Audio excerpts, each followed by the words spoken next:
ओडिशा के बाद अब झारखंड में भी रोक दिया गया ओबीसी का मौलिक अधिकार। बिना ओबीसी आरक्षण के होगा राज्य में त्रिस्तरीय पंचायती चुनाव 2022। मैं आकृति कुमारी एमबीएन न्यूज नेटवर्क में आपका स्वागत करती हूं। इस देश में हजारों सालों से मूल निवासियों के हक और अधिकारों को द्विजों ने छीनने का काम किया है और आज भी छीनने का प्रयास जारी है।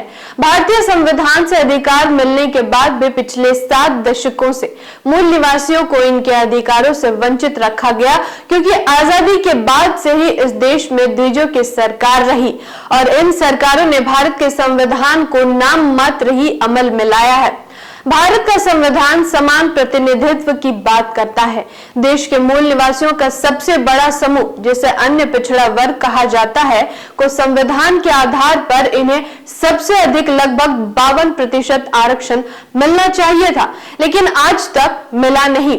वाम सेठ से लेकर मंडल कमीशन भी लगातार संविधान के सिद्धांतों के आधार पर ओबीसी आरक्षण लागू करने की बात करती रही है, लेकिन बीजेपी कांग्रेस के साथ साथ न्यायालय भी इस मामले को अनदेखा करती रही और ओबीसी आरक्षण से जुड़ी निर्णय वर्षों तक अदालतों में दबी पड़ी रही।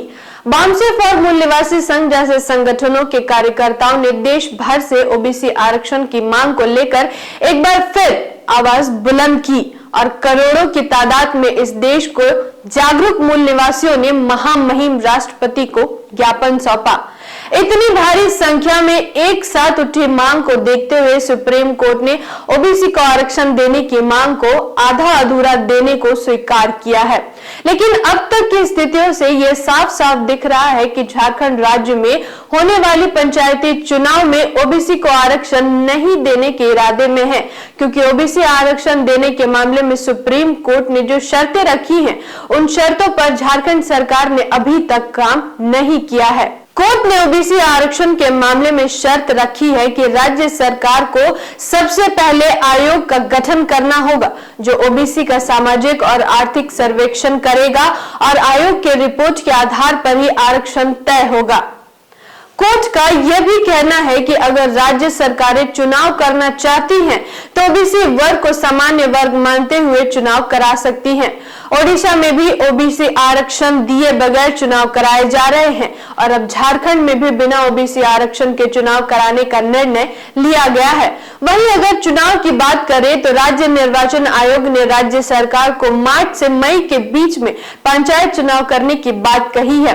इधर झारखंड के ग्रामीण विकास एवं पंचायती राज मंत्री आलमगीर आलम पहले ही कह चुके हैं कि झारखंड में पंचायत चुनाव की तैयारियां पूरी कर ली गई हैं। निर्वाचन आयोग को भी रिपोर्ट भेज दी गई है। इस देश के मूल निवासियों को समझना चाहिए, खासकर जो अन्य पिछड़ा वर्ग से आते हैं, कि उनके साथ क्या हो रहा है। उन्हीं के नेता उन्हें कभी भाषा के नाम पर तो कभी धर्म के नाम पर भटका रहे हैं, लेकिन जिस मामलों में वास्तव में ओबीसी के युवाओं को गंभीर होना चाहिए, उस बारे में तो उनके प्रतिनिधि उन्हें कुछ बता ही नहीं रहे हैं। वर्तमान में झारखंड में मूल निवासी की सरकार है, लेकिन इस सरकार के पास मूल निवासी विचारधारा नहीं होने के कारण ये मनुवादी विचारधारा के इशारे पर काम कर रही है और इस विचारधारा पर देश के मूल निवासी कभी सुखी नहीं रह सकते। वर्तमान में राज्य के मूल निवासियों की स्थिति क्या है, इससे हम सब भली भांति परिचित है।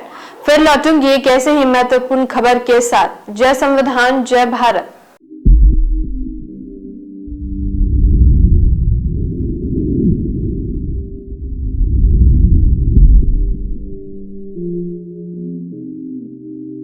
Thank you.